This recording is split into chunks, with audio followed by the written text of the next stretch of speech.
of Libya towards Cyrene, and visitors from Rome. Oh, not only Yehudim, Jews, and newcomers, Cretans and Arabs, listening to them speak in their own tongue the magnificent things and the powerful works of God. So it's curious here as to whether they're trying to say that everyone is speaking their normal language, but that the ones that are there hearing them hear it in their own native tongue. So it's the ears of the recipients, not the mouths of the speakers. Or is it the mouths of the speakers and the ears of the, and not the ears of the recipients? It wouldn't make any sense, actually, for everyone to hear them in their native tongue unless the people were simultaneously speaking in 20 different languages, which would be, of course, impossible.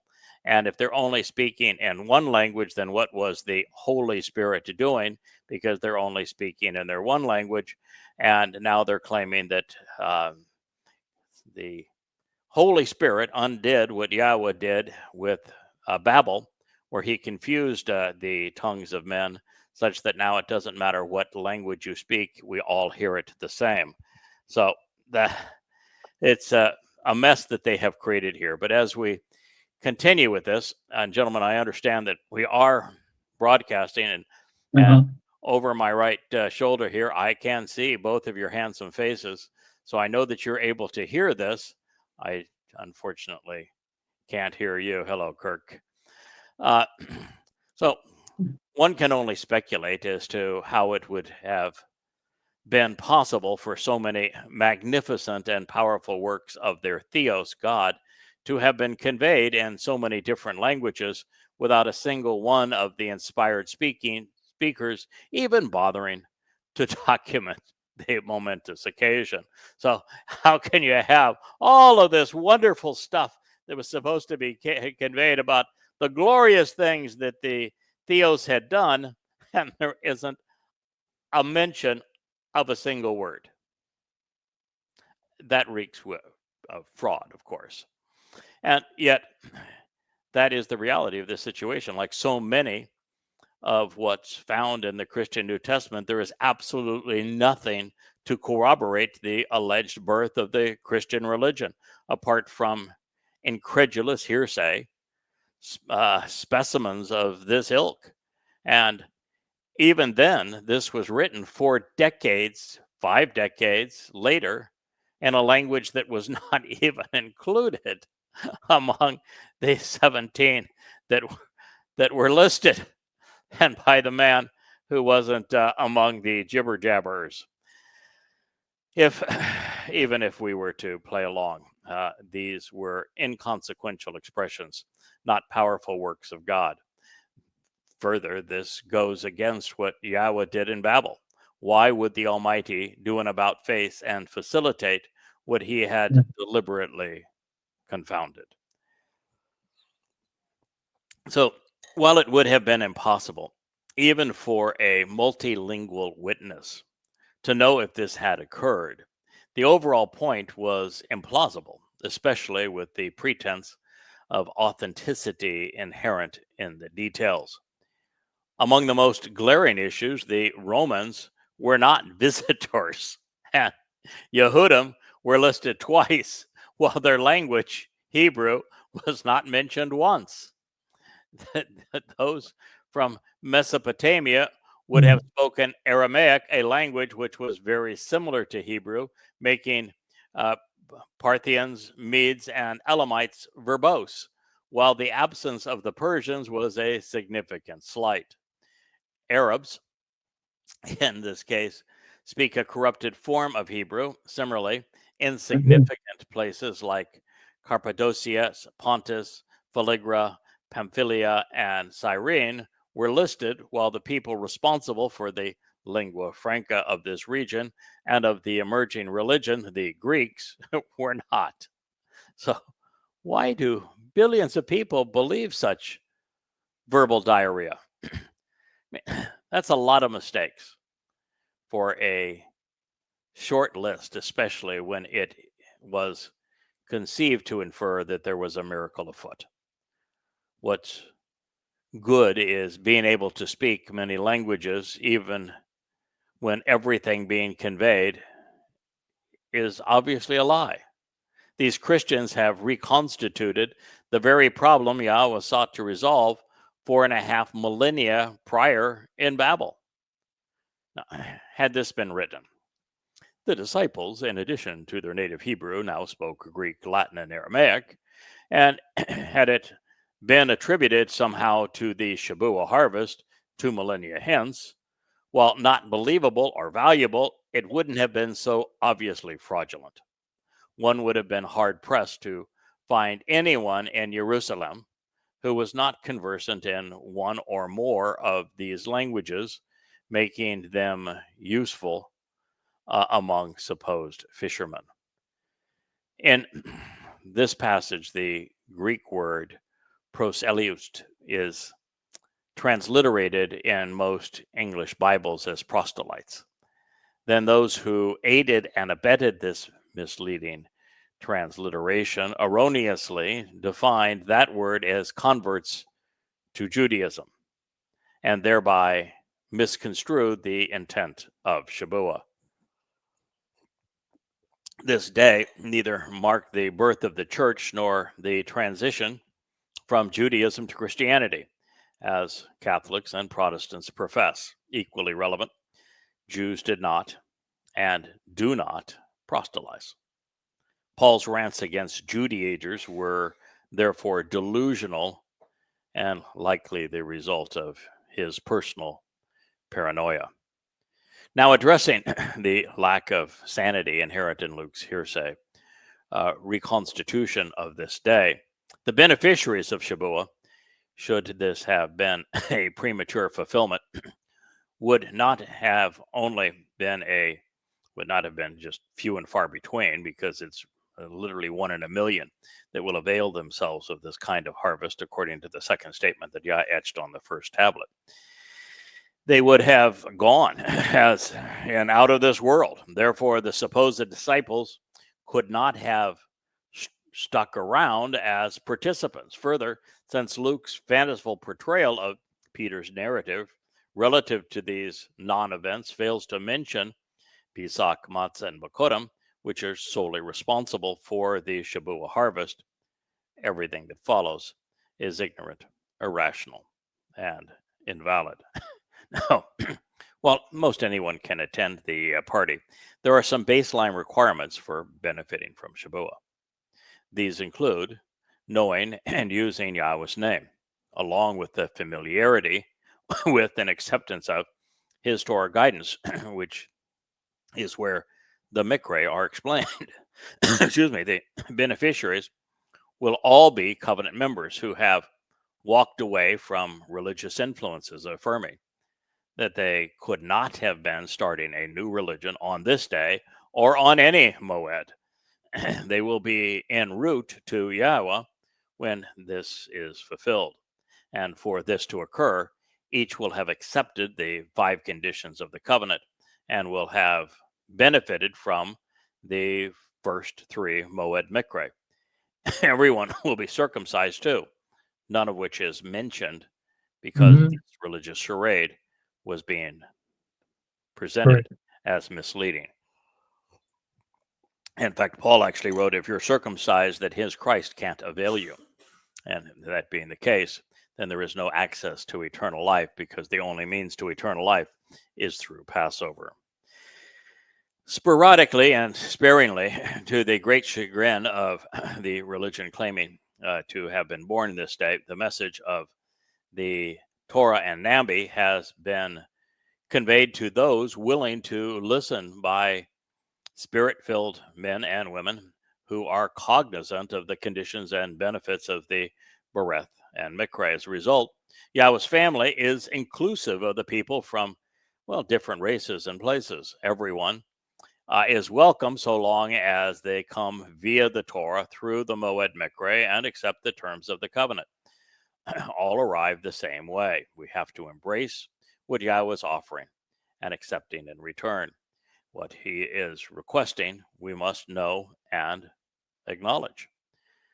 Now, those who have capitalized upon what the Mashiach Dode has done for us on Pesach and Matzah, leading through Bakurim to facilitate and make possible Shabuah, this Qatsyr harvest, are all Torah observant.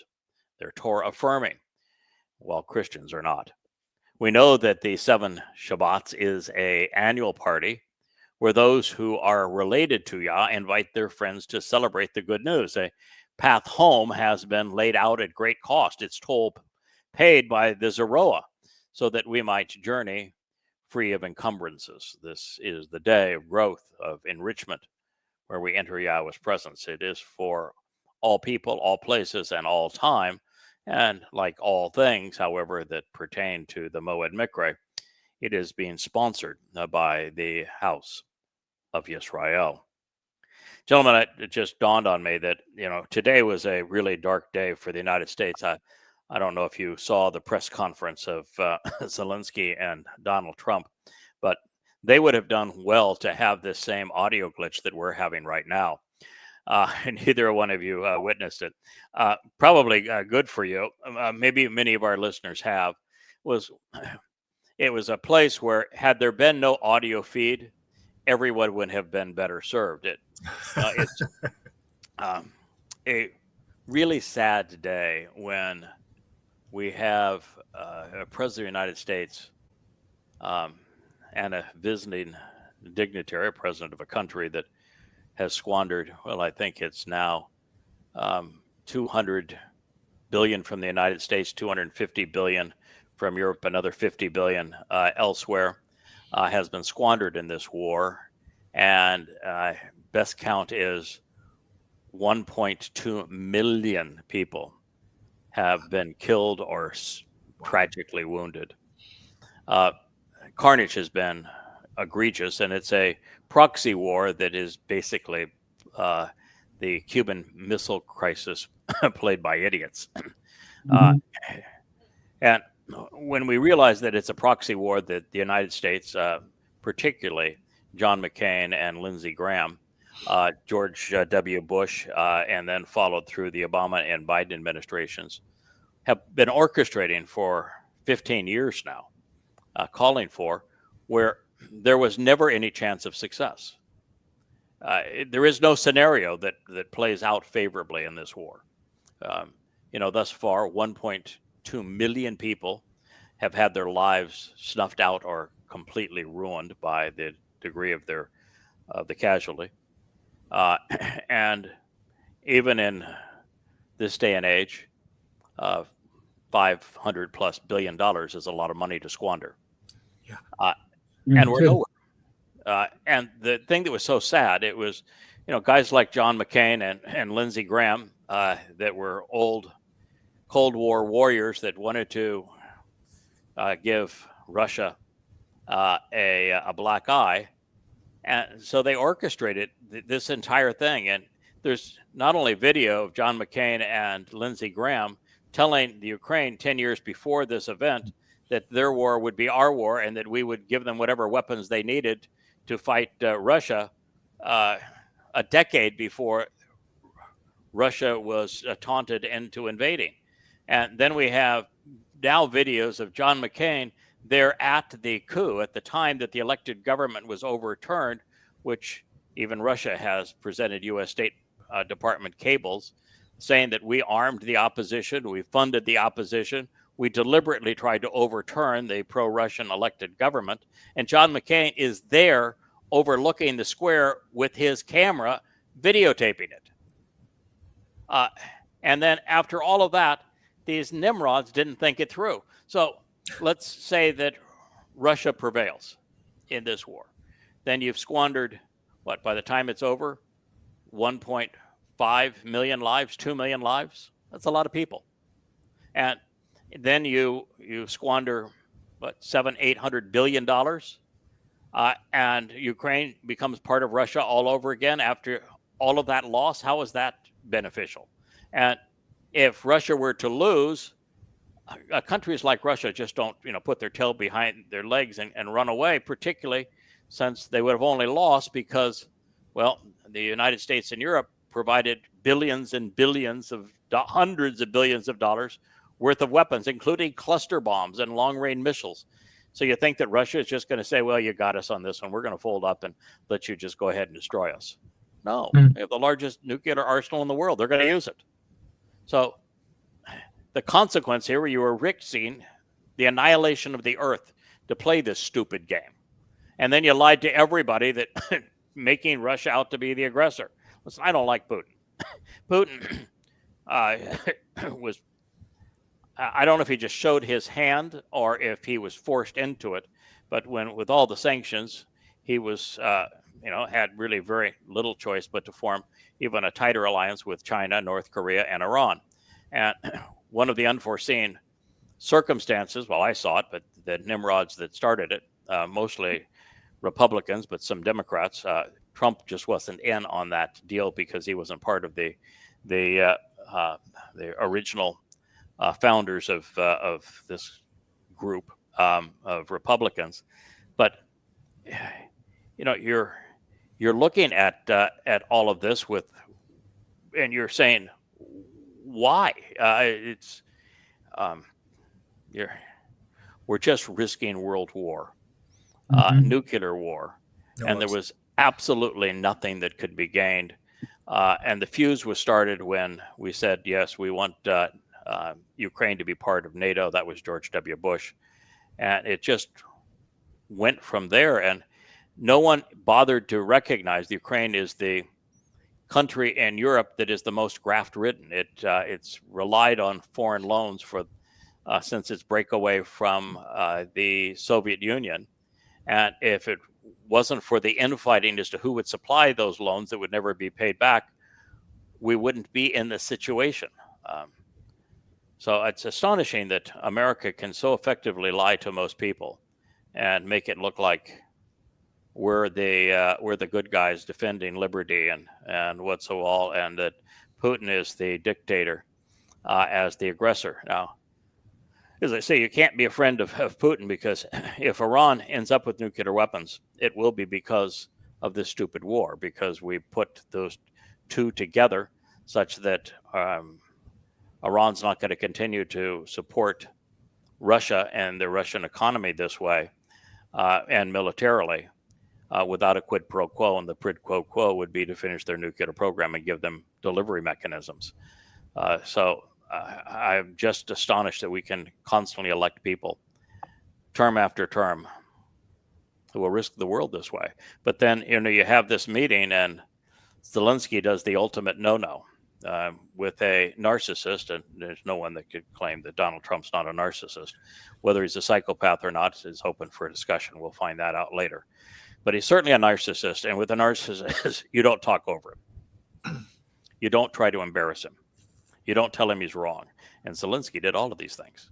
And when you're in a position like Zelensky, where if the United States backs out, there isn't enough weaponry made in Europe and enough economy there to go on defending the Ukraine and marshaling up greater and greater casualties.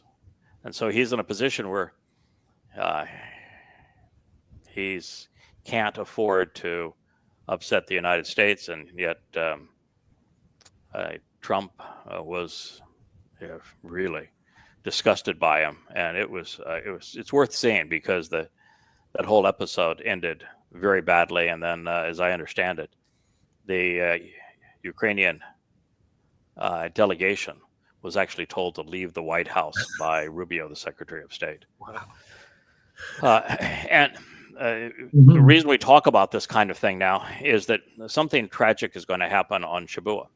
The history of Shabbat is told by the prophet Yahshua, is that United States is going to be the catalyst in forcing Israel to capitulate their heartland and making Israel so vulnerable it cannot defend itself, such that large swaths of Israel are given to Muslims, which will now make it impossible for the IDF in Gaza or in this Palestinian state to be able to regulate the inflow of weapons.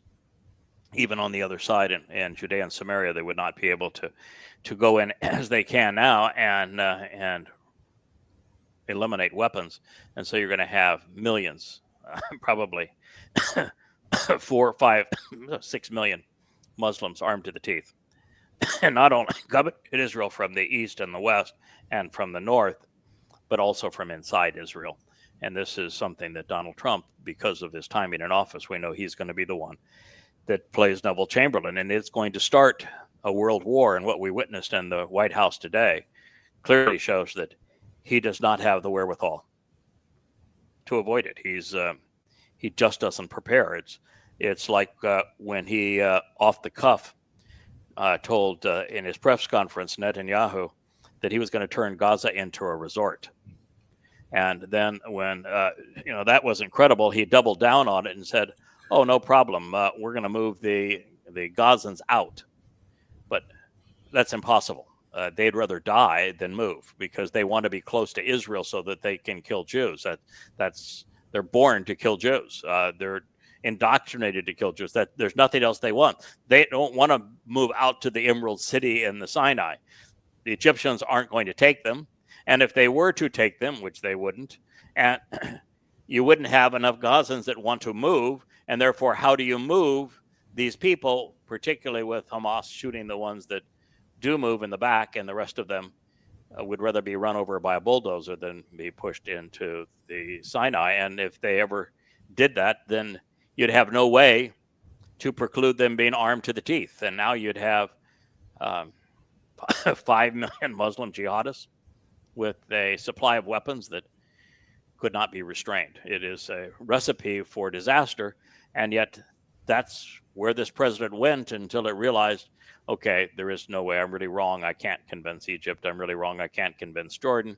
I'm really wrong. I can't convince anybody this is a good idea because it's an insane idea. And so I just threw it out there was his last line. And we'll see what other people come up with.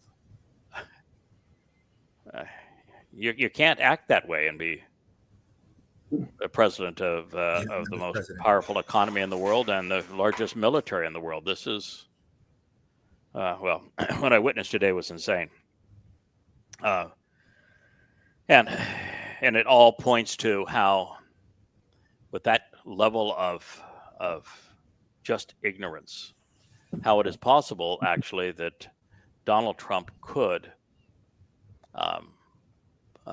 sponsor the two-state dissolution of Israel with Saudi Arabia, and actually believe the idiot in Saudi Arabia that, we'll ensure Israel's right to exist, not knowing anything about Yahowah, the nature of Islam. And he could actually be suckered into it. It's the intellect we watched in the White House today is capable of it. And I think you guys know that I don't say this because I'm a political partisan. I'm not. I'm the student of politics, as you guys are, and of history. I don't take sides, but I do report when I see things that are tragic. And this is not to say I would have preferred to have Cackles in the White House. I can't even imagine Cackles meeting with an international leader. But now that we've seen Trump do it, the mainstream media is referring to Trump becoming the laughingstock of the world. And I can tell you for certain, there isn't a head of state anywhere in the world that's laughing. When the United States acts that belligerently and is that poorly informed and treats a head of state that you have used as a proxy to fight a war with a nuclear superpower, that doesn't have anybody chuckling. So as we continue here, and gentlemen, it doesn't look like we're going to get the sound. I'm sorry that we can't hear you. But I can tell by your expressions that you can hear. So you have a ringside seat for the show, nonetheless. So that part is good. The Feast of 7 Sevens follows, of course, firstborn children on the annual calendar by 7 weeks, the pattern of 7 Shabbats plus 1 day for the special Shabbat observance of unyeasted bread, and the most essential day on our road to our redemption. as we have discovered, this opportunity to be called out and to meet on Shabbat will be fulfilled as a harvest of standing grain, which is symbolic of those who are standing alongside Yahweh, ready and willing to speak to his people on his behalf. Attendance is open to all people. It's free, and it's hard to imagine somebody getting it to this messed up. The reason for the yeast and bread is ingenious. To become part of Yahweh's family, we're all required to remove it from our lives, which is, and we do that by observing matzah, where dough takes it into Sheol to deposit it there, which is symbolic of walking away from Mitzrayim and Babel. Mitzrayim is the day, matzah, that the children of Israel left that religious nation and the politics of it, and it is symbolized also by walking away from Babel, which is the thing that Abraham had done prior to Yahweh contacting him. So the integration of religion and politics is something that we leave on this day to be part of the covenant, and it therefore cannot have been by any stretch of the imagination. My dog's paw is on the cord for my headset here. So if you wonder why I'm pulling on it, we're having a tug of war between my ear and Asher's paw. She's a Labrador, and Labradors only want to sit right at the feet of their people. And so for those who have disassociated from mankind's controlling and corrupting influences, it makes Shabbat accessible. And yet these Nimrods want you to believe that the only way to participate, or the purpose now of Pentecost, the fake Shabbat, is to become part of their church, which is, of course, both a politicized and religious institution. So it's amazing, again, that any of this appealed to anyone. Now, upon examining the nature of this day, one comes to understand that the best way to broadcast its message and celebrate its inheritance is to host a grand party replete with a medley of foods. And, well, the foods really are beef, and that there's a bull there, a little goat, some lamb, all consistent with Yahweh's menu, and also bread, including a variety of libations, and especially this bread baked with yeast. We are to invite anyone who is interested in knowing God, although we have to be a little bit careful, because you don't want anyone become interested in this Shabbat harvest who isn't circumcised as a male, who isn't already committed to attending and properly capitalizing on Pesach, Matzah, and Bakodim, and who isn't aware of and have accepted the 5 conditions of the covenant, or you'd be doing them a tremendous disservice. Now, each mikre has been designed to memorialize an important event in the life of Yisrael, and to be prophetic of even more important events in the unfolding of Yahweh's redemptive plan. They speak poignantly of Yahweh's role in the reconciliation of his people, with detail after detail pointing directly and unambiguously towards the Torah being the roadmap to the end result, which is to meet with our Creator. This pattern is also important because there are 3 more annual feasts to be realized after Shabbat, and that they take place in the autumn, in the 7th and final month of Yahweh's redemptive calendar. Each presents a strategically essential event in the reconciliation of Yisrael and Yehudah, with Towrah being the final harvest, gleaning of olives, and therefore Yisraelites, but also the Shabbat on Saturday. This would be the 24th of September of 2033. There'll be the sacrifice of the Adamah Parah, which cleanses this mortal remnant that's left behind of Yisrael in preparation for them to encounter and accept the return of Yahweh with Dod 10 days later. The spring feasts have all come to pass. The fall feasts are yet to come. And so Yahweh has given us carefully drawn prophetic word pictures to tell us the most important lessons we could possibly learn. Now, had Yehudim not been so irascible, had they listened to Yahweh and to his prophets, there would have been perhaps many thousands of witnesses and celebrants observing and appreciating the fulfillments of Pesach, Matzah, and Bekurim by, father and son, which otherwise went unnoticed.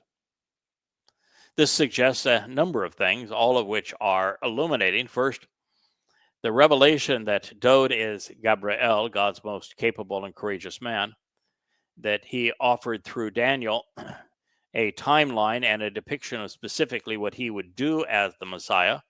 It was fulfilled precisely on the day and the way that Dod had explained. And he even gave us the timing of Shabuah because he provided a 7-year gap between it and which would be this time of Yaakov's troubles. You see, the reason I turned to Trump earlier is that this two-state dissolution is going to occur in and around Shabuah in its fulfillment 7 years before Yahweh and Dod's return, commencing the beginning of the time of Yaakov's troubles. And that was all predicted by Gabriel, who was Dod in Babylon 600 plus years before he fulfilled part of this, and 2,600 years away from the time that he will fulfill the rest of it. So they had every indication this would occur. In fact, even 1,000 years before the event, Dod wrote 2 of his Mizmor explaining exactly how he was going to fulfill Pesach, Matzah, and Bekurim. He discussed how the Romans were going to kill him through crucifixion many, many hundreds of years before Rome existed and crucifixion was invented. So, again, there was no excuse in being able to figure this out. So, this all suggests that a number of things which are illuminating. First, the revelation of Dod as Gabriel, offered through Daniel, was indeed fulfilled just as Dod had affirmed. And in the midst of serving his people, the Messiah was cut off from them. In fact, they wrote him out of their lives. What a tragedy for him to have offered this kind of sacrifice and his people reject him instead of embrace him.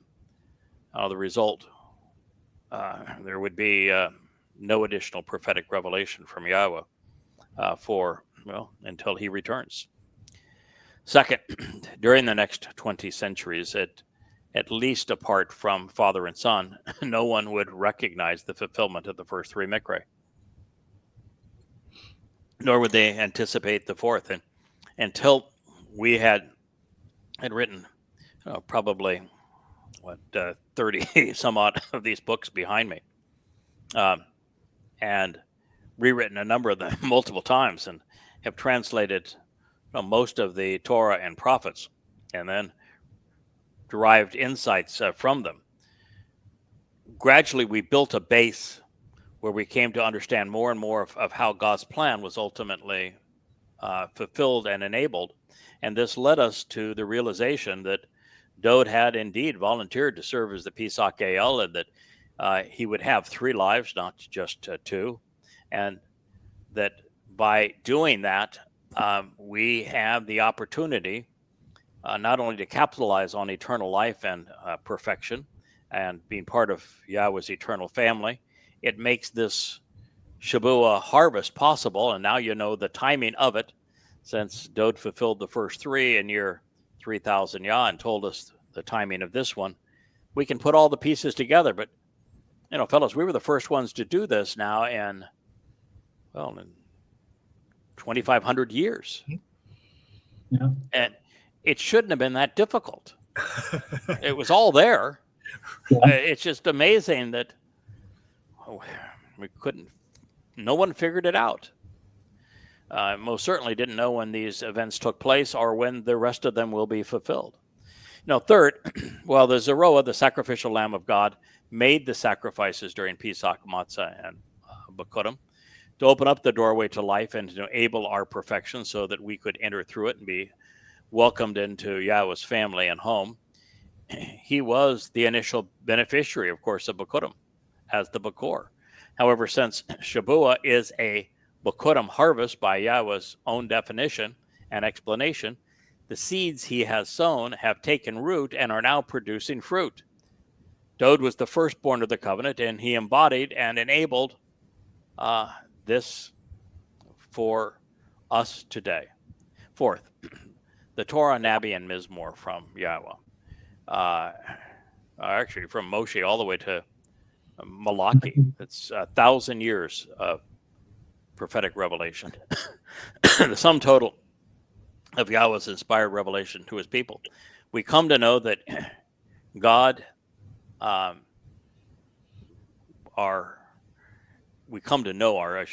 God through these 1,000 years of revelation, and we are perfected by them and receive the benefits of the covenant and of the Moed Mikre through them. So it's certainly how I came to understand and then share the testimony and resulting insights that we are considering now. But it's also how Dode did. The difference with Dode and the three of us is that Dode really had the Torah and maybe the book of Yosha. Perhaps there was a little bit of Shaphat Judges that may have been available to him, but he basically had to figure this out from the Torah and from his personal revelations from God. He was a prophet, so he did see much of the future.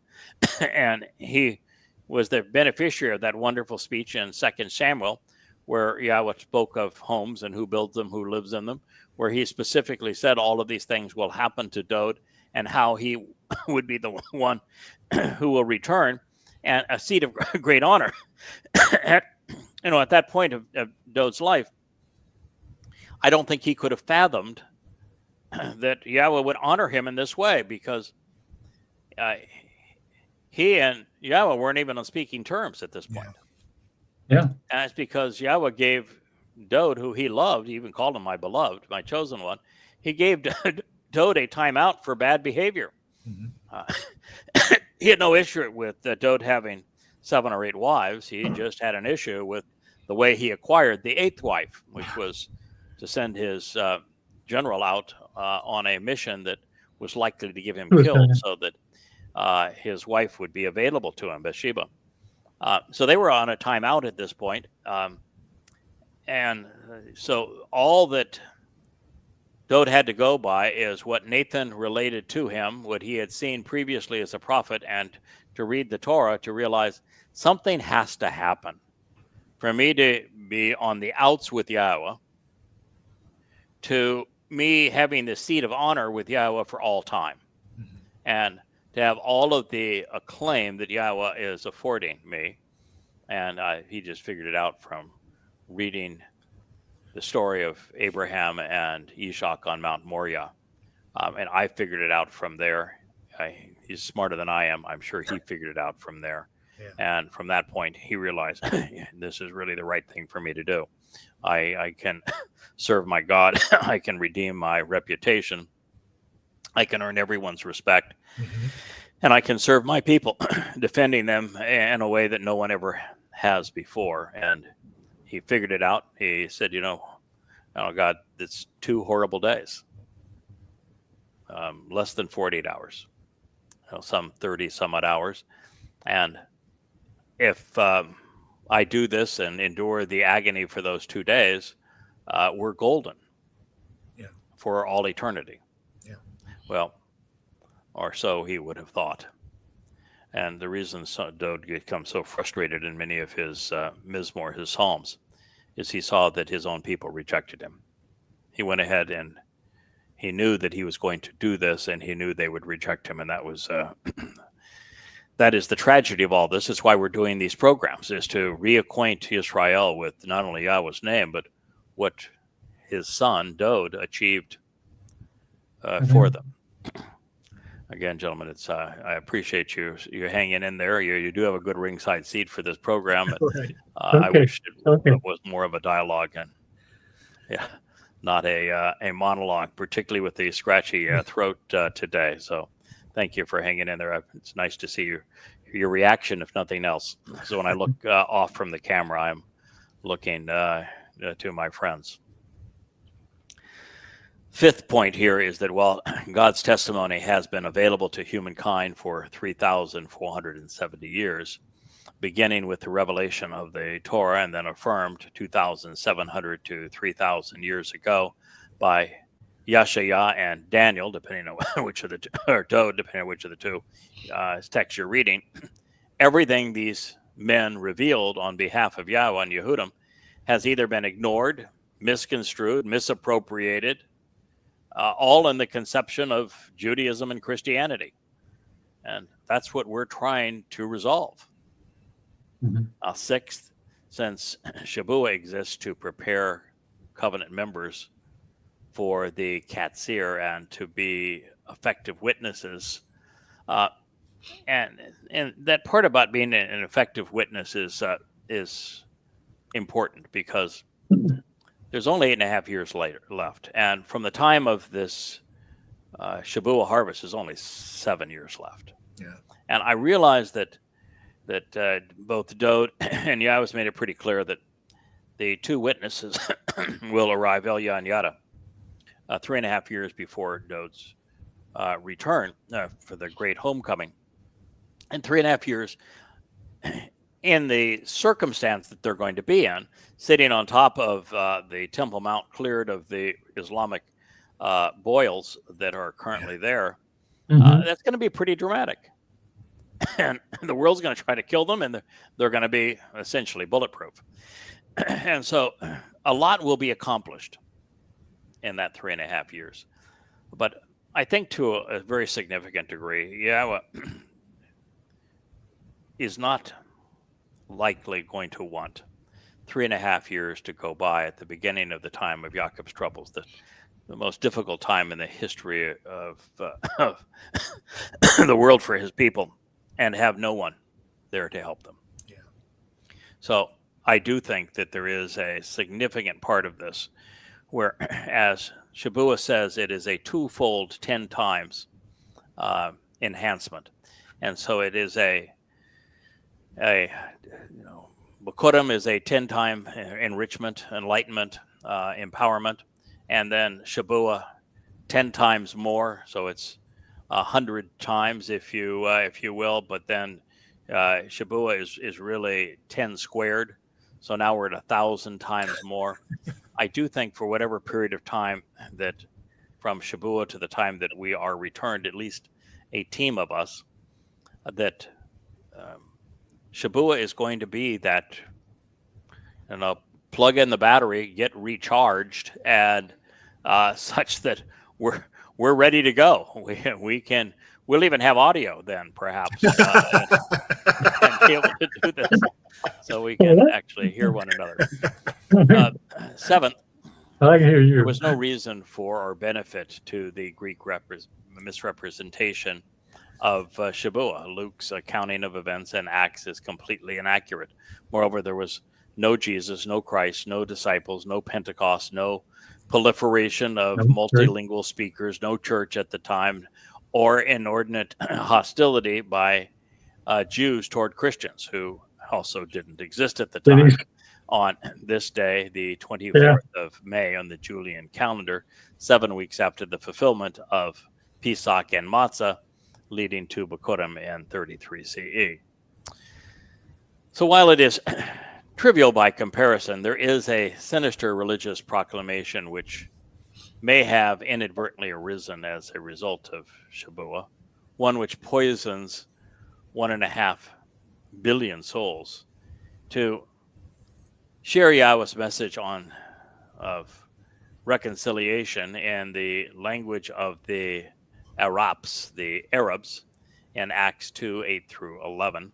An alphabet was required, and the Arabs in Acts 2, 8 through 11, had none at this time. Written Arabic, the language of the Quran, was actually created by Syrian Yehudim Jews who, as Ebonim, Torah observant Jews who recorded in Hebrew some of what Dode conveyed prior to the fulfillment of Chag Matzah, wanted to express what they had witnessed with their neighbors. The resulting Syriac alphabet and vocabulary derived from the same 22 letters with the same exact sound for each letter that comprised the Hebrew alphabet in the 7th century CE. Ultimately became the tool that Satan would use in his most acclaimed recital, the Quran. Of particular interest in this regard is the fact that almost all of the Quran's essential terms are actually Hebrew, with a smattering of Greek, but not Arabic. And yet Muslims the world over, unaware of the basis of their language, claim that those who do not read Paleo-Hebrew, which would include all but a few hundred people worldwide, cannot understand Allah's message.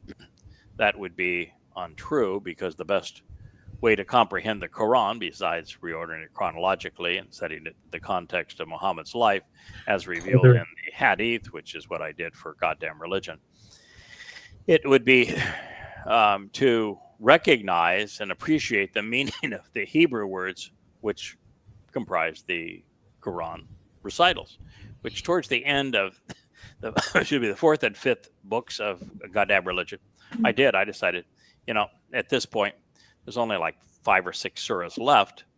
Why not actually begin to speak of the Hebrew connotations? For example, the word that is rendered in the Quran as is kafar, the infidel.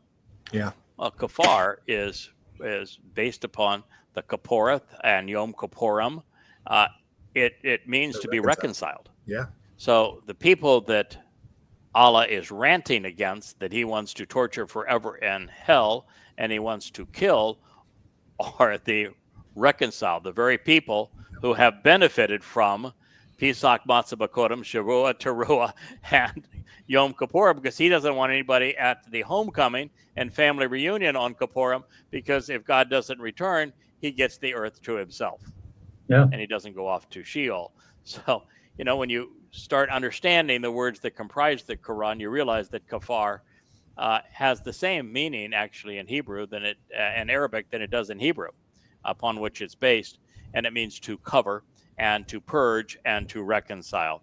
So it's just a lot of things that are interesting like that. Even Quran is from this notion that in the first revelation, where Muhammad was in the cave wrestling with a dark spirit while performing pagan rituals, the spirit nearly killed him, according to Muhammad's testimony. He said it was so horrific, he tried to commit suicide multiple times running down the mountain, and then he told his wife, I fear for my life, I am demon possessed.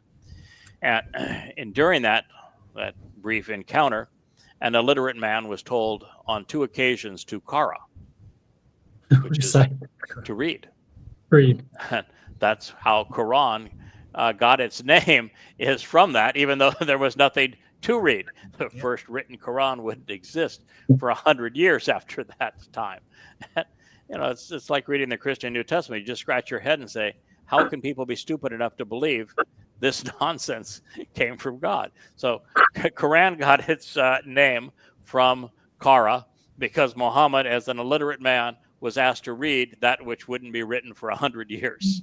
He was also told that man was created from a clot of congealed blood.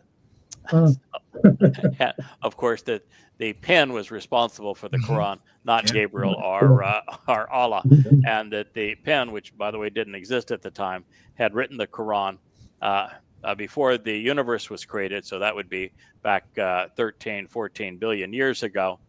And yet it's all focused on this brief episode in Muhammad's life, and advances his desires for pedophilia and rape and incest and the slave trade and mass murder and all of those sorts of things, and just preoccupied with this disgusting man's life. So that's really credible too, isn't it, guys? Yeah.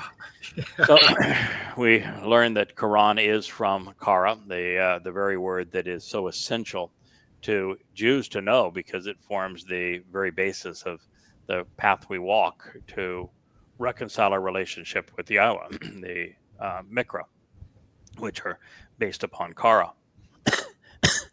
Excuse me. The basis of Allah's claim and the foundation of Islam is the false notion that Allah, not Yahweh, was the God of Adam, Abraham, Moshe, Dod, and the prophets, even the gospel Jesus, who Allah calls Esau, which is Arabic for Esau.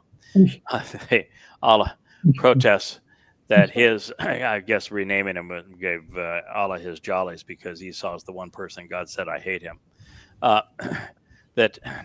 And what does Dod's name mean? I love him. Love it, and so the imposter for Dod is named I hate him. You got to give Satan at least credit for that's kind of funny in a way. Anyway, Allah protests that his Quran confirms the Torah, the prophets, and the Injil. The Injil would be a twisted version of Evangelion, which is the Greek word for Gospels, even though there's nothing even remotely akin to gospel and Evangelion. Angelion means from agelos means message, and you means good or beneficial. So there is nothing, and you either transliterate it as Evangelion or you call it good message. Of course, it wasn't a very good message, but nonetheless, it is not an Injil.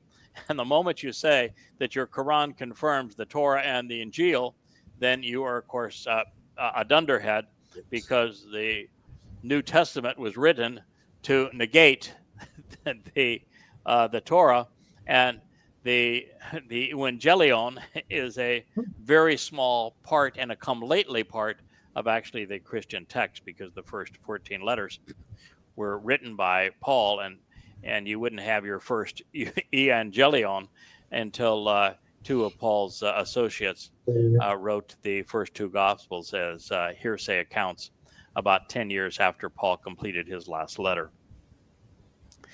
Anyway, it's just everything about Allah's Quranic recital. It's just the antithesis of what YAHOWAH conveyed. And of course, the Gospels contradict the Torah. So Muhammad and Allah were not playing with the full deck. Muhammad, for example, as Allah's lone messenger, violated and abrogated each of the 10 statements that YAHOWAH etched in stone, every single one of them. Allah even said that his Quran was written in pure Arabic, and it was inscribed on tablets before the world was created, when in fact almost every word is Hebrew.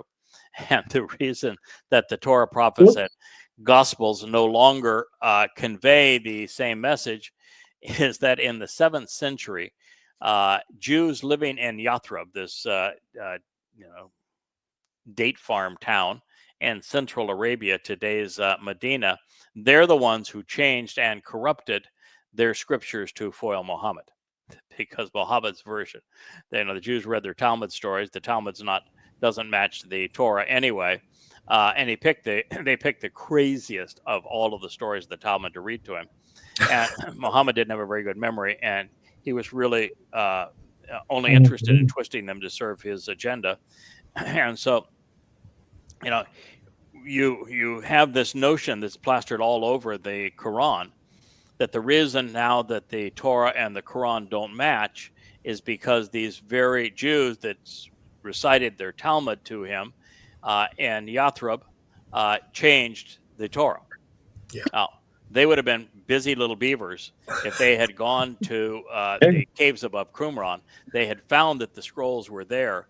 They had rewritten all of them so they would date to the 3rd and 4th century BCE, about 1,000 years earlier, and then put them all back there so that they could change them. And then they got every copy of the Masoretic text worldwide, and must have also changed those. Yeah, they're good. It's just they're good. Pure insanity, and they'll kill for this religion. I know. Therefore, the existence of the Dead Sea Scrolls proved that the Islamic God was lying. But more than this, it is unconscionable that the advocates of Islam, a religion which inverts and repulses, repudiates Yahweh's message, claim that the Arabic of the Quran is proof of its superiority and material to its message, when in fact the means to convey it was developed by the very people Allah had pledged to wage war against and kill. And Muhammad ordered to kill every Jew.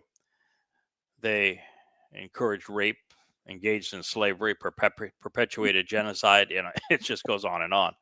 Now, these things had rabbis, priests, and Christian theologians not removed Yahweh's name from his Torah and prophets, Islam would have been stillborn. Even a fool would have been able to recognize that Allah is not Yahweh. Although the Quran does manage to shoot itself in the, I don't know, you can't say foot because Allah was a snake. That's the one defining things about snakes. They don't have any feet. Maybe inflict a self-inflicted bite. Can a snake envenomate themselves? I don't know if they can or not. Probably can. Well, that's what Allah did, because there are many mentions in the Quran of Jews being Yahud, and if they are Yahud, then they are beloved of Yah. And so, if they're the beloved of Yah, Allah cannot be the God of the Jews, because they're the beloved of Yahweh. And it must be 20 of those admissions within the Quran, maybe 30 or 40. Anyway, there is still much we can learn from this portrayal of what happened during the premature fulfillment of 7 Shabbats, even if the primary lesson is to distrust the entirety of the Christian New Testament and to clear this rubbish away so that there's the opportunity for people to finally see and feel comfortable with the truth. It goes on to say, this is Acts 2:12. But also, all were astonished, perplexed, and puzzled, with different people saying to others, what is the purpose of this?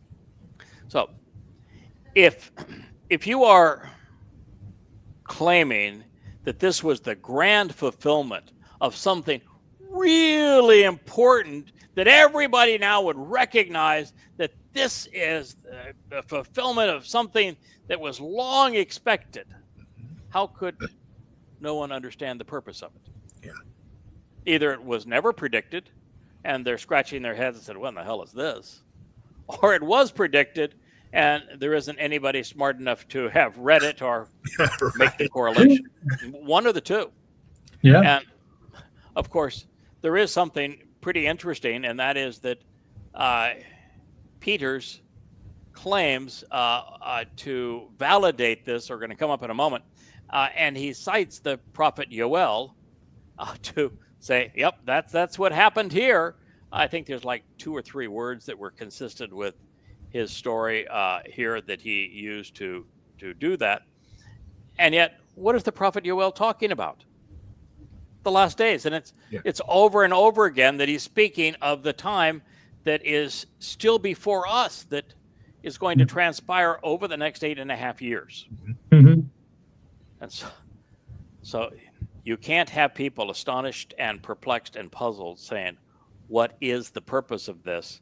If you also want to claim that this was the great fulfillment, the powerful works of God being fulfilled, you can't have it both ways. Take your pick.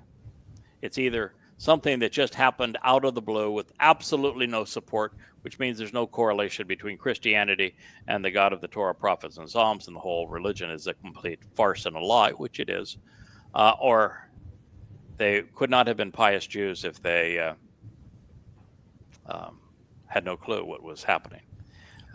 If this was indeed Shabuah, anybody that's familiar with the Torah would know what Shabuah represents. And it's presented as a harvest, an ingathering of standing grain.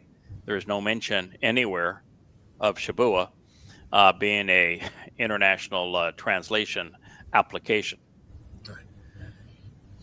I guess there were apps back in the day. We're not familiar with them. That's the term. There was nothing everyone in Jerusalem, by the way, agreed upon, not among Romans, not among Greeks, and certainly not among Jews. Their history proves that Yehudim were divided among themselves. They still remain so. And it was their internal fractures which festered that brought the wrath of Rome upon Judea with Pompey's invasion in 63. The same thing occurred, was a fissure amongst Jews that caused Vespasian's assault in 67, following the revolt in 66, and again following Bar Kokhba's uprising under Akiba by Hadrian in 133 CE. So on all three occasions, what we have as absolute proof is that the Jews would have likely prevailed over the Romans had they not been a house divided. But they were always a house divided. So this idea that somewhere in the midst of this, right in the middle of this time of them constantly warring with each other and tearing each other apart, that they were unified in their antagonism towards this little cult that wouldn't even be known as Christians for a century thereafter. Again, there is no rational person that's going to buy into any of this. Well, to some extent, with progressive Jews demanding the disbandment of the democratically elected government, now of Prime Minister Netanyahu, over judicial reform, while the religious among the Haredim needing to maintain their unfair advantage and to continue to be parasites, Israel has become a divided nation. And even, if you look at all the protests in Israel, free them now at any cost, those are all liberals that are demanding that because they want to overthrow the government, and they're just using the hostages as their lever. So even during the massacre of 10/7/23, Israel was a nation divided, paralyzed. It was unable to defend itself. Now, anytime we read with the people saying, we know that the writer's sentiments are being projected on his perceived foes. An actual quote would have been attributed to a specific individual who said it to another who heard it, in addition to providing the names and conditions under which it was preserved accurately over the decades.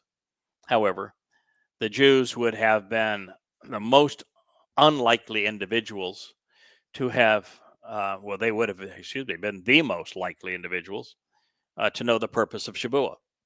It was the Greeks, like Luke, who were clueless as to what Shavuot represented it. And at this time, they didn't have their rabbi as the go-to answer man. As I shared in the last program earlier today's fellows, that the difference between Luke, Mark, and Peter and Paul is that Paul was trained as a rabbi. He knew the Old Testament, and it's called the Old Testament, but the Torah, prophets, and Psalms. He knew it well enough to quote mine it, and then to find ways that he could invert what God was actually saying to serve his agenda. That takes knowledge. It also takes a demonic attitude, but it does take knowledge. When you listen to what Luke and Peter and Mark came up with, you realize that without their answer man, they were really hopeless. And this cluelessness is what leads us to how terrible this text became. Now, when it comes to knowing the mind of God, we are there's several paths that a person can take. Some simply ignore the quest. Some are preoccupied with their mortal existence or overconfident that man is the highest form of life. Others, like the man who wrote this passage, do not know enough to draw an informed conclusion, or they are driven by their own agenda or somebody else's, in the case of Luke. And while all of this leads to death, to the destruction of one's soul upon the completion of their mortal existence, there is a far worse fate awaiting those who promote the false notion that Pentecost celebrates the birth of a church. there is not only no mention of a church. You're a historian, Kirk. Can you hold up your fingers and tell me how many times is the church the subject of a prophecy in the Torah, prophets, and Psalms? 0. That'd be No. 0. Okay. How about Christian? No. Want to go? Want to go for Christ? Want to go for Pentecost? What could we pick here that would fit? Nothing. Yeah, there's just nothing. Hey, we can just do sign language in this show, and this will work just fine. Even today, secular and sectarians ridicule the Moed Mikre, belittling them, concealing them, corrupting them, counterfeiting them. It is why the narrow path to God remains so unpopular. This next line, and we'll wrap this up here shortly. My voice is not cooperating today. Others now, it says, others now poked fun. Oh, they were scoffing and sneering and mocking. The gall of them to scoff and mock and sneer at this drivel. Oh, can't you have some respect for Christian. fools foolishly lying about everything? Come on, guys. They were flapping their lips and they were running their mouths, saying it is because they were exceptionally full with sweet wine. Oh, yeah. Acts 2:13. Well, at least it wasn't vinegared wine. It was sweet wine. Now, the book of Acts has gone from addressing every ethnicity under the heavens in every language other than Hebrew to addressing down the Jews alone. And while the inconsistencies expose that this is a fraudulent portrayal, it is the relentless degradation of God's people that continues to haunt Jews today, creating the conditions necessary for the Holocaust in Roman Catholic Europe, while at the same time condemning the religion as demonic. If Luke had written about the correlation between the Torah's presentation of Shabbat and the observance of this Mikre by those who had celebrated Pesach, Matzah, and Bakodim, rather than spending his time trying to besmirch Jews as slanderous and demeaning, there would be a point to all of this other than, well, the point now is don't trust him. And speaking of someone who did not trust him, Shimon, misnamed Petros in this account, stood up and impeached himself, joining the nemesis, his nemesis, Paul. Now, it's interesting that they would end up painting a very similar picture, even though Paul went out of his way to condemn and demean Peter. But now Petros stood up. And by the way, when Luke is writing about Peter, he hates him. And so make no mistake, Paul despised Peter, and he despised John, and wrote exceedingly derogatory things about both of them. And so Luke, as Paul's propagandist, would have hated Peter. So he does not want to paint him in a favorable light. But to the degree that this actually was stated, we don't know if it was stated or not. My job is really just to tear it to ribbons so that we can dismiss the Christian corruptions of these things and clear the way for Jews to actually appreciate the truth. But now Petros, he stood up. I guess he's been hunkered down in the little house where everybody was filled with the Spirit up to this point, and somehow got himself in the midst of this sectarian battle between. Well, he was Jewish, and so I guess he was battling with his own people. But now Petros stood up. Now, again, Petros is the guy that the pretend Jesus, when he told, don't you tell anybody that I am the Christ. Be serious consequences if you tell anybody that I'm the Christ. Don't ever do that under any circumstances. They take a few steps further, and then Peter allegedly says, don't you dare do this. Now, he's already given him the keys of the kingdom. And then Peter says, don't you dare fulfill the Moed Mikre. and the pretend Jesus fellow turns to him and say, "Get behind me, Satan.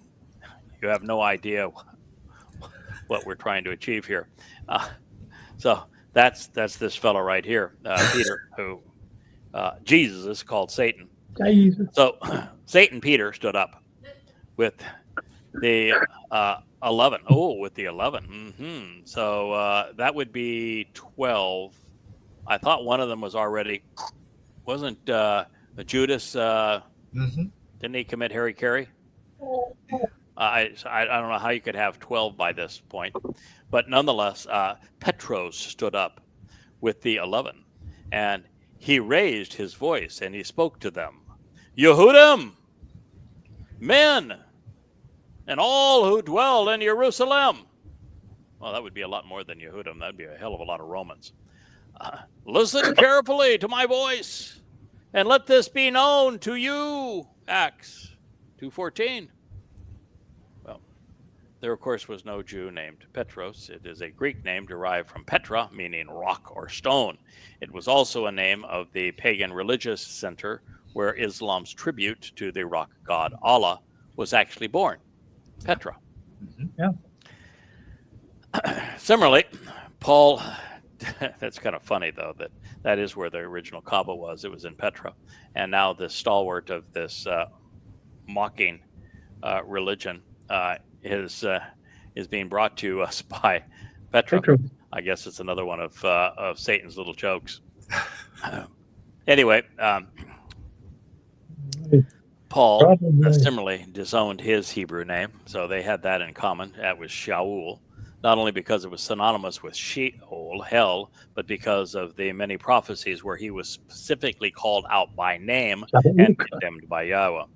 And so in a religion based upon changing Dod's name and title to Iusu Christu, it only seemed natural to replace Shimon's Hebrew name, which means listen to him, to the Greek Petros for stone, because the foundation of the new religion would be built upon his legacy. Additionally, since Luke was Paul's publicist and promoter, and he realized that his mentor despised the notion of disciples and that he had not been included, Luke referred to them as the 11 rather than by this title. And I don't know if he was one of the 11 or there was 11 plus this one. I'm not sure it even matters. Further, the entire proposition was incredulous. There would have been an infinitesimal number of people in Jerusalem on this day who would have both been interested in Shabbat and not spoken Hebrew, Latin, Greek, or Aramaic. As a matter of fact, I think you could say with certainty, there was no one in Jerusalem on this day who would have paid any attention to, have any knowledge of Shabbat that didn't speak Hebrew. Yeah. Full stop. Mm-hmm. So this whole episode of they spoke all these languages was completely bizarre. And on top of that, no one could have benefited from Shabbat that didn't also benefit from Dod's recent sacrifice on Pesach, Matzah, and Bakodim. And yet Pesach, Matzah, and Bakodim were not mentioned. And yet 100% of these Jews would have known all about and would have observed Passover, Matzah, and Bakodim, even if they didn't recognize that it was Dod who was fulfilling it. Mm-hmm. So that being the case, this whole story just falls apart. There's nothing that is even remotely credible about it. So there would have been no fuss, and much less everyone would have not been confused or upset because the 100% of those who knew it was Shabbat would not have been engaged in this kind of debate. They would have been celebrating Shabbat. So this goes on to say, because they are not drunk in this manner, you suppose. For indeed, it is the 3rd hour of the day. Well, you guys ever meet an alcoholic? I've had several that I've encountered through my lifetime. Did you ever have an alcoholic say or infer, I can't be drunk because it's only the 3rd hour of the day? Oh, yeah. No. An alcoholic is an alcoholic because they drink all the time. And so if they were really drinking and had been drunk with wine, the hour of the day wouldn't matter. Beyond that, if you go back to this time, Kirk, you like history. Was there anything that people in a city like Jerusalem could safely drink that wasn't have some alcohol in it? Isn't that the whole reason that beer and wine developed, because it killed the pathogens in the water before people learned to boil it? Yes. Now, it's a possibility that those who had direct access to the very opening of one of the springs on Mount Moriah would have recognized that you could drink right from it. But the fact is that people in cities prior to boiling water drank alcoholic beverages and had a very high tolerance for them. And no one is going to say, I think you're drinking alcohol, which is why everyone is hearing everyone that is speaking in their natural language, which is why the guy from Crete over here or Arabia is now speaking such that I understand every word of it, which is what they were claiming. You would say that would be a miracle, as opposed to say, no, everybody is drunk. And it was not the speakers who could speak every language, it's the hearers that could hear every language. So were all the hearers drunk too? And if they were drunk, how do they know what they were hearing? To the contrary, it exists as a pronouncement of the prophet Yoel. No. It's not alcohol. To the contrary, this exists as the pronouncement of the prophet Yoel. Fellas, you ever read Yoel? Once or twice. Yeah. What did Yoel have to say about the fulfillment of Pentecost? What did he have to say about the Holy Spirit? Yeah. What did he have to say about people babbling away and in different languages and everybody knowing what they are saying? What did he have to say about the birth of a church? What did he have to say about Peter? Yeah. Who? So, of course, it would be interesting to see what the prophet Yoel said, that told us that, no, this has nothing to do with the new wine. This has all to do with, yes, with whatever Yoel might have said. So the moral of the story is that while intoxication may have contributed to the Babel, being drunk was not possible because the day was still young. Therefore, there was an entirely better explanation for what they were witnessing, which could be found not in a bottle, but completely misrepresenting a prophecy presented by Joel. Correcting the record, Shabbat is the pronouncement of the prophet Moshe. So if you wanted to, no, gentlemen, this is from it's Shabbat, it's Towrah, it's Pentecost, it's from the prophet Moshe. There's no other prophet that brings us the details of Shabbat. You will find Shabbat detailed in the 17th chapter of Yahowah, because Yahowah wants us to know when it is and how to celebrate it and what's occurring around it, because Yahowah is really committed to helping Yahweh's people recognize this individual called the Choder, and also providing the Choder with a textbook that he could use so that he could communicate intelligently to God's people at this time. So between those two sources, that's where you would go to learn about the fulfillment of Shabbat. Anyway, there is nothing in Yoel to explain 7 Sabbaths. It speaks of the hellish conditions that will precede Yahweh's return in 6,000 Yah to fulfill Yom Kippurim. Therefore, if Shimon cited it as a retort to those supposedly Jewish cynics, he was out of his ever-loving mind. It was the wrong moed and the wrong time, and Luke arbitrarily attributed this mistake to him. He demonstrated that his gospel ought not be trusted either. So, Acts 2:16 through 21 is totally and completely erroneous. According to Luke, Shimon is said to have quoted Joel 2:28 through 32. And at least that is what is recorded in Acts 2:17 through 2:21. However, since Shimon did not deliver his rebuttal in Greek, even if it occurred, but instead in Hebrew, to accurately render what the prophet wrote and what he may have said, we will need to examine it in the original language, something we'll do momentarily. Well, we'll do this maybe tomorrow in the continuation of part 26 of Qatsyr Harvest. For now, here is what the reading is in the King James Version from Peter the Rock. And it shall come to pass in the last days. Oopsie! It shall come to pass in the what? Last days. Last days? Oh no, 33 CE. We're 2,000 years away from the last days. We have another false prophet.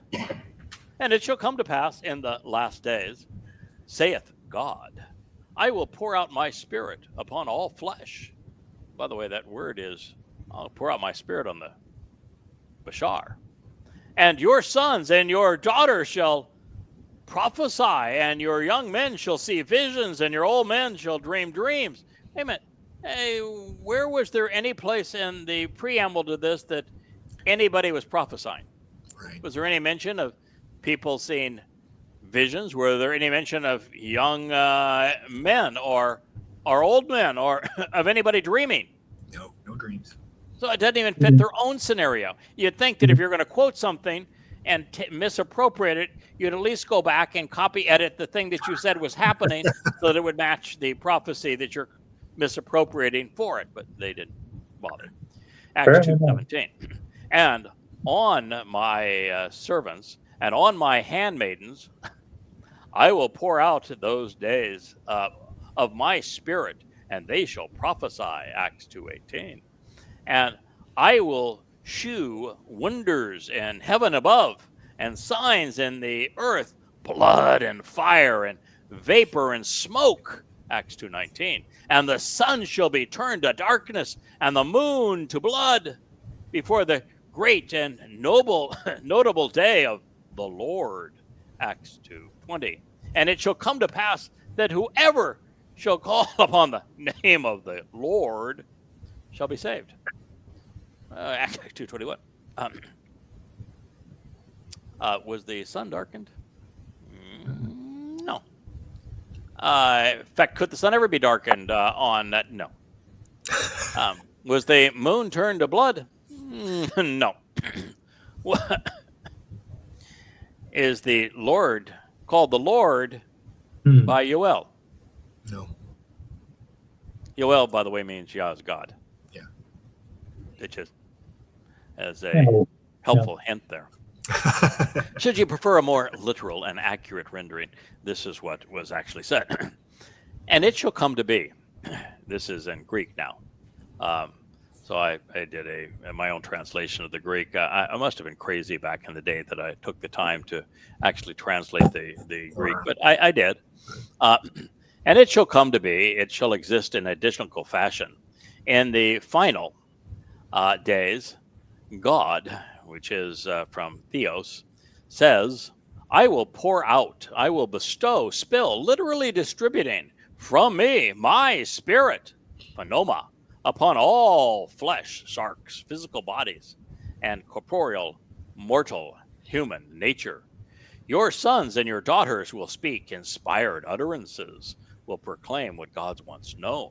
Your young men, your used of males between 24 and 40 years old, shall see visions with their own eyes, and your elders, your presbyterios. I knew there had to be a good Presbyterian in the story. Your old men. I always wondered why they had the signs in every city, you know. Be careful, the president. For Presbyterians. Oh, those were pedestrians, huh? Oh, I got that wrong. One of those. Get my English all mixed up. Your Oh, young men shall see visions, and your elders, your presbyterios, pedestrians, shall experience supernatural communication from God. Indeed, upon my male servants and upon my female servants, I didn't know God had male and female servants, but I guess he does. In those days, I will pour out from me my spirit, my phonoma upon them, and they will speak inspired utterances. So if they did this, what did they have to say? Why was not a word of what they were inspired to say written yeah. down? Mhm. Well, that's a fairly reasonable question, right? Yeah. Oh, yeah. I guess no one had opposable thumbs back in the day. Writing wasn't in the Christian parlance. No. And I will allow and produce wonders and miracles which foreshadow significant upcoming events in the sky above the and above, and the signs upon the earth below, blood and fire and rising clouds of smoke. Was there any mention anywhere in the Acts story of smoke, fire, blood, an eclipse? Any one of these things that they're claiming pertain to this day? Nope, they're not drunk. This is what happened. And none of this was in their preamble explaining what happened. No. They don't even match their myths with their misquotations. And the sun will be changed to darkness. Oh my God. And the moon to blood before the coming of the great and brilliantly shining day of the Lord. Curios. Well, Acts 2:20. This is yet another nail in the coffin of souls clinging to the Christian New Testament. Even when the authors turned to Yahweh's prophets to steal credibility for their counterfeit, they discredited themselves. This blunder is so colossal, it's apparent that these clowns were drunk, that those reading the New Testament remain intoxicated by their delusions. The extreme events foretold in Yoel did not occur in 33 CE. There is no mention of them in any culture anywhere in the world. Not a word of this applies to this non-event. It is prophetic of the time of Yisrael's troubles, which will commence on May 2026 and will conclude in October of 2033. This misappropriation is so egregious. It is the great miracle of Christianity. It survived this stupidity. Yeah. By moronically citing what obviously did not apply, Peter not only demonstrated that he was not speaking for God, he proved that he had the mental acumen of a toad. Am I being unfair to toads? I don't know if there's a toad lobby out there. Am I going to be struck from YouTube for hate speech towards toads? I hate to see us lose our access over this toadery. This preposterous episode provides an especially poignant means to obliterate the most essential narrative in Christianity, because idiocy of this magnitude is unconscionable. And it becomes downright demonic when attributed to the foundational claim of an anti-Semitic religion hell-bent on robbing God of his credibility, Dode of his authority, and Jews of their dignity. And that is why we're here. Before demonstrating just how egregious Peter's citation of Yoel means Yahweh is God, was in this circumstance, as it robs Yahweh and his people of the Shabuah harvest to promote the myth that God participated in the birth of a God-forsaken church, insistent on insulting him. Let's turn back the clock and this nightmarish plot. It was some time before Passover when Shimon Peter said, "You are the Christ, the Son of the living God." Now, I'm going to tell you that what which I'm reading here to you, was actually written by Eusebius in the 4th century.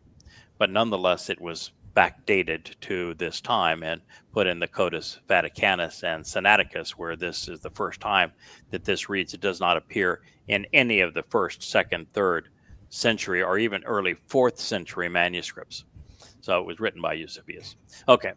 Simon Peter said, according to Saint Eusebius, "You are the Christ, the Son of the living God." Jesus said to him, "Simon, son of Jonah, you are happy, happy, happy, happy, clap your hands, because you did not learn this from man." In other words, I didn't bother to tell you. We've been together three years. It's really who I am. But there was just no reason to bring you in on that. I just thought we would just camp out and sing songs together. And what the hell? I just, but I'm glad you figured it out.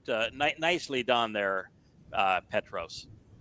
My Father in heaven has shown this to you because, well, I didn't bother. And by the way, if he's my father, then he'd be dubbed. And I tell you that you are Peter. Oh, you're no longer Shimon. You are Peter. And on this rock, I will build my church. You're what? First of all, it's ecclesia in the Greek, and he didn't speak Greek. And ecclesia doesn't mean church. It can't be transliterated church. It can't be translated church. It means called out. So you can't have one. The powers of hell will not be able to have power over my church. Say what? Hell only has one power. Only has one power. Hell is not Hades, which is what they wrote in the Greek here. Hell is Sheol. Sheol is a place of separation from God. It's a place of eternal incarceration. Hell's influence on anybody outside of it is zero. It's very much like a black hole. It has tremendous influence on those caught in it and that they can never escape. But anybody who is not near it is not affected by it at all. So to say that hell can't prevail over it is to say you have no clue what you're talking about. But Eusebius wasn't any brighter than Peter. I will give you the keys of the holy nation of heaven. Do you know that heaven's not a destination? It's not the home of God. It's not in the spiritual realm. And by the way, it has keys. So what would a key unlock, since it's a spiritual place? It's not a physical place. Mm-hmm. And if there were a holy nation of heaven, do you think God would have mentioned the holy nation of heaven somewhere in the Torah and prophets? Probably, if there was. And if it had a door with keys, do you think he would have said, "Oh, by the way, here, this is what the keys are for"? And why does he never mention anything about keys? And wouldn't the key that opens up heaven to us be the 5 terms and conditions and the resulting benefits of the covenant, which are enabled by the first 3 Moed Mikra? Wouldn't that be the key to Shamaim? That's how we're going from earth to Shamaim on Shavuot. Yep. Yeah. Whatever you do not allow on earth will not be allowed in heaven.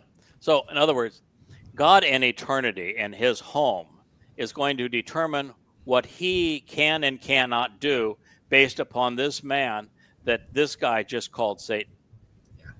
Yeah. So everything in heaven is going to be orchestrated by what this guy does on earth. And of course, this is the guy then the Pope set up as the first Pope, which is then to say that every Pope gets to determine what happens in heaven. No need for God. We popes, like Peter, are the ones who tell God what he's going to do in heaven. Sure. Makes sense to me. And then whatever you allow on earth will be allowed in heaven. Okay. Then with strong words he told his followers. to tell no one that he was the Christ. Ooh. Well, what the Why? craziness? Oh, why do they call him Jesus Christ? Why do they call themselves Christians? Why is there a Christian church? Why do they meet on Sunday? How can it be if the guy that they're claiming is this Christ? Oh, by the way, can you please tell me where there is a Christ listed somewhere in the prophet's psalm? If this guy found it from the Father, it must be somewhere described there in the Torah, prophets, and Psalms, right? Got to be there. Got to be really important so that you would recognize that this guy was now the living embodiment of all of those prophecies about a Christ, which, by the way, means from kyros, which means drugged in Greek. Could you please tell me? I'd like to know where you would find a Christ in the Torah and prophets. Oh, there is none, huh? Mm. We have another problem, Houston. Yes. Then with strong words, he told him that, tell no one I'm the Christ. That's just Matthew 16 to 20. The entire narrative was fabricated in the 4th century to cement the authority of the Roman Catholic Church because they wanted to control everything that would happen on earth and in heaven, which is why the narrative is this way. And they wanted to dangle the keys as if they had control over somebody's eternal fate. As a result, the Christian Church placed itself in complete conflict with God, but in complete control of everyone else. But at least there were some signs and wonders because, well, the rock, he performed his first miracle. The rock did, yes. It was called self-crumbulation. I'm sure you've heard of it before. That cracks me up. Although, when these two contrived speeches are connected, it provides some affirmation that the Christian counterfeit wasn't entirely worthless because, well, it provides copious evidence to destroy their credibility, and that's always helpful. Yeah. In the very next discussion we read, Peter took Jesus, nobody named Jesus, and well, there wasn't anybody named Jesus until the 1700. 17th century CE, away from the others and spoke sharp words to him. Okay, you've just said this guy is the Son of God. He's the great Christos. And now the next thing you do is you rebuke him. That's really smart. He spoke sharp words to him. Said, "No, Lord, this must not happen to you." Then Jesus turned to Peter and said, "Get behind me, Satan. You are standing in my way. You are not thinking how God thinks." He just said that it was the Father in heaven that told him all of this fancy stuff, and now he's calling them Satan and saying, you don't think like God thinks? You were thinking how man thinks, but it wasn't man that told him all of this. Matthew 16, 22 and 23. Indeed, Peter was the devil's advocate. The lies Peter sowed on this day on behalf of the adversary to legitimize the fraudulent nature of Christianity came at a horrific price. It would not be until, well, about a year ago, in the summer of 2024, that the damage would be undone, at least for those who have read Yada Yahowah. Up until we announced it about a year ago, no one recognized the obvious. Shabuah, 7 Shabbats, is a Qatsyr of Bokurim and a harvest of standing grain, and it has not been fulfilled. And by hiding this reality under the false attestations in this speech, Peter and Luke precluded millions of Jews and billions of Gentiles from the opportunity to be part of Yahweh's covenant family and to come home. This is not a victimless crime, which is why we're excoriating it. Peter's crime, one aided and abetted by Luke and thus by Paul, isn't simply a mischaracterization of Shabuah's fulfillment under the misnomer Pentecost. It was a theft of souls. On behalf of the counterfeit Christ, he created a counterfeit of the promise of the Shabbat. The story underpinning the birth of the church is as faulty as the one announcing the counterfeit Messiah. but it's far worse than that. Peter and Luke muddied the water sufficiently to delay my recognition of the value of Shabuah, which, as the harvest of standing grain, exists to bring the covenant family home. Had Mike B., who is probably in the chat room, even fact checking me this evening, that I don't say anything that isn't precisely accurate. It was Mike B. as my favorite fact checker. I love the work that he does. So as I'm poking fun of it here, no, he's been my fact checker now for better part of a decade, and he is exceedingly valuable for making the books of Yada Yahowah accurate.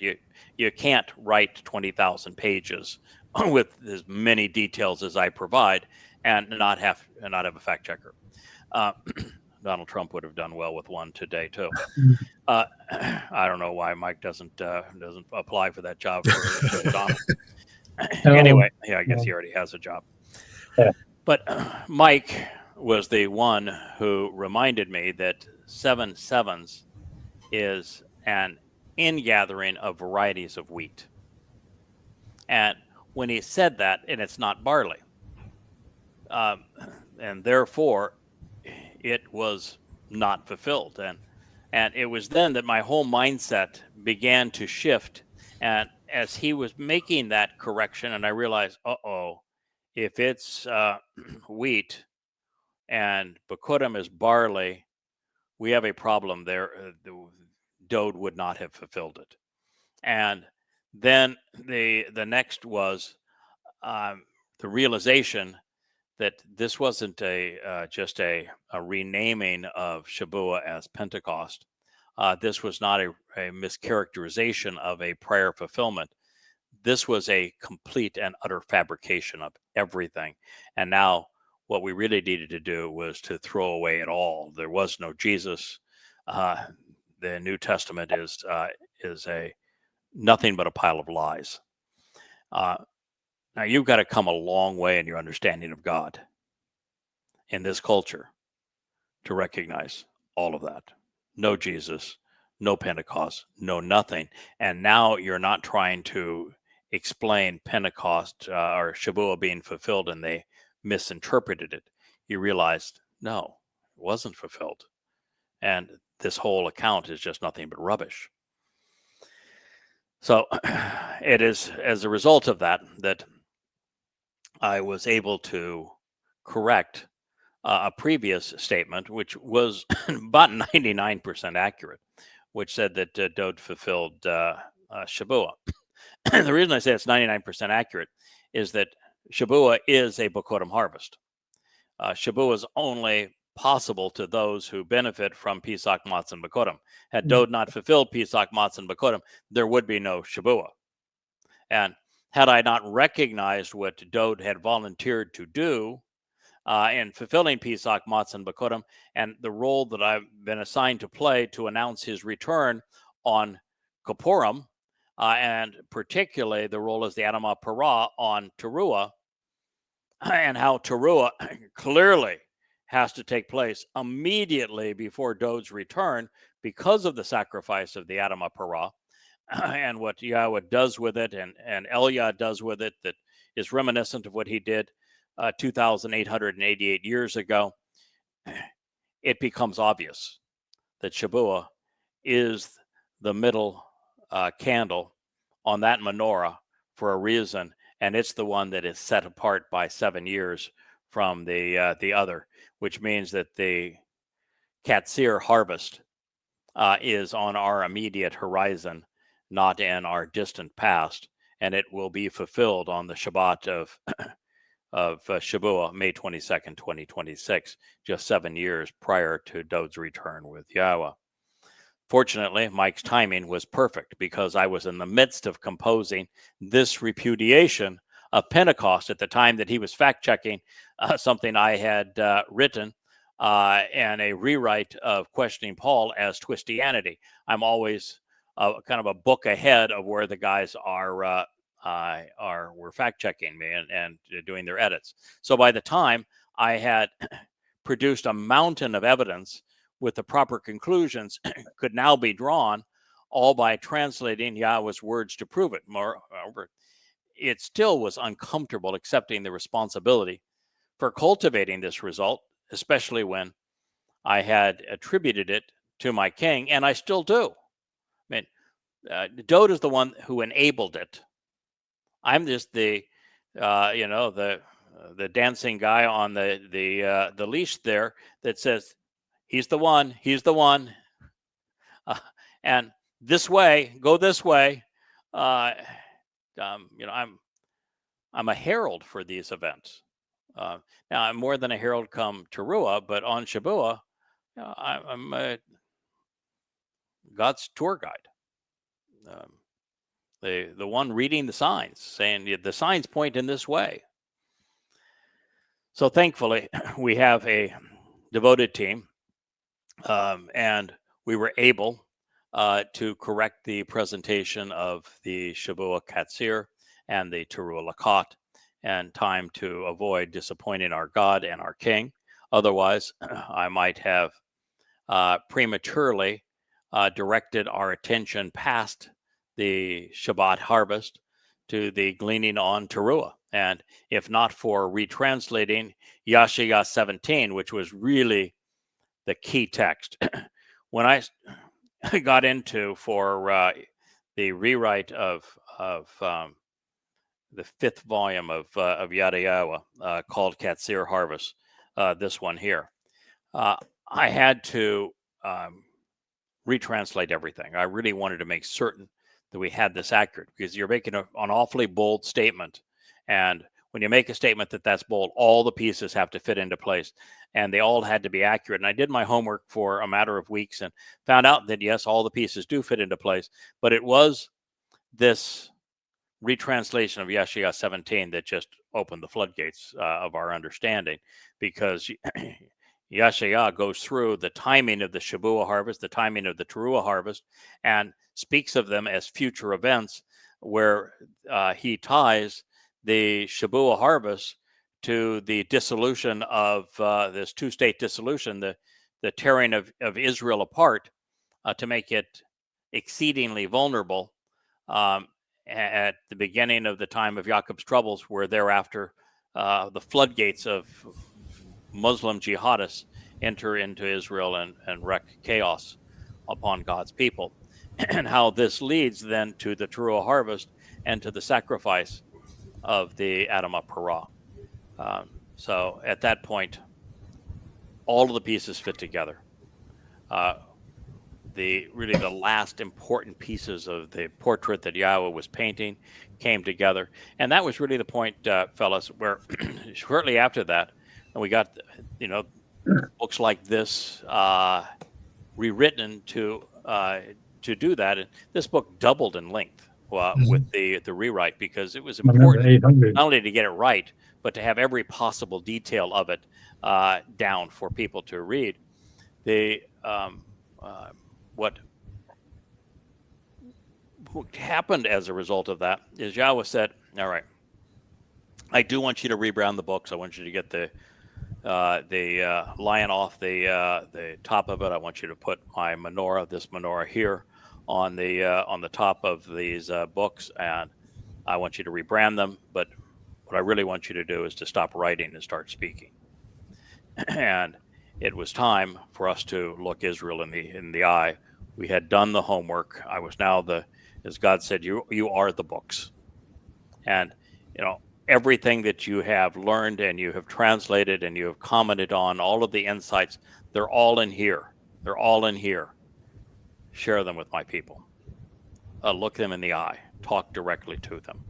It's time to stop writing and to start talking. And that just followed this natural course of events where we had reached this place. And it is so much more fulfilling, rewarding, encouraging to have been led by Yahowah to this place, so that we could now reach out to you and share with you all that we have learned over these 23 years. It's been this marvelous voyage. And gentlemen, you've been with me for most of this time. And Yes. we have learned so much together. And it's really an honor now to be in this place where we can share all of this with God's people. And knowing the end result, Yahweh has made it clear that we succeed. His people come home. It is a marvelous family reunion on Kippurim, and we're it in terms of telling God's people this. It's going to go from no one knowing to all the people Yahweh wants to know, being aware of it. Right. And so we are, yeah. by God's empowerment, exceedingly successful. So while we may at times get frustrated, and how do you, particularly on social media, which is the means to convey this message directly to God's people. That's why we're looking at this camera in the eye and turning on all these lights. One day we'll even have the microphones working for you guys. And it's the reason we do this. What do you think? And it's the reason that God wanted us to make this change. And it's palpable. It's exciting.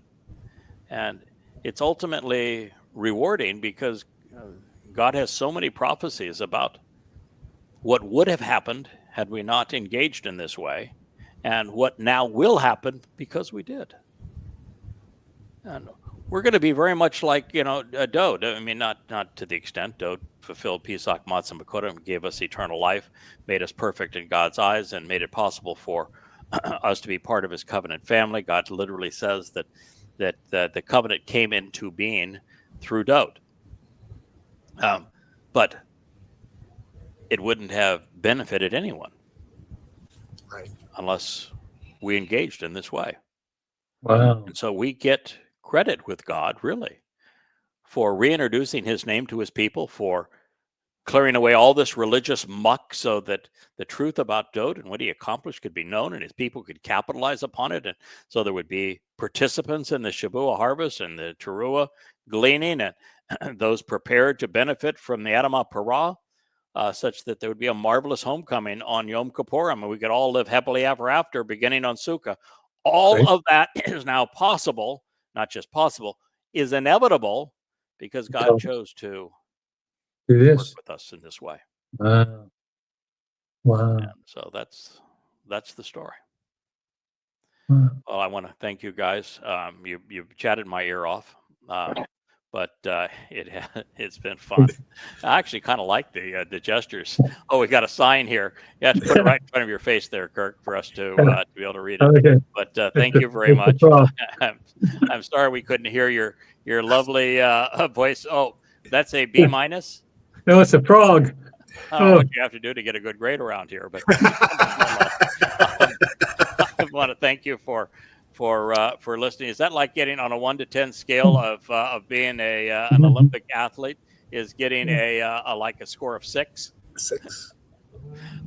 Listen, it actually has been fun. I have enjoyed looking at the expressions and the gestures, and I hope our family has as well. This is Family Hour.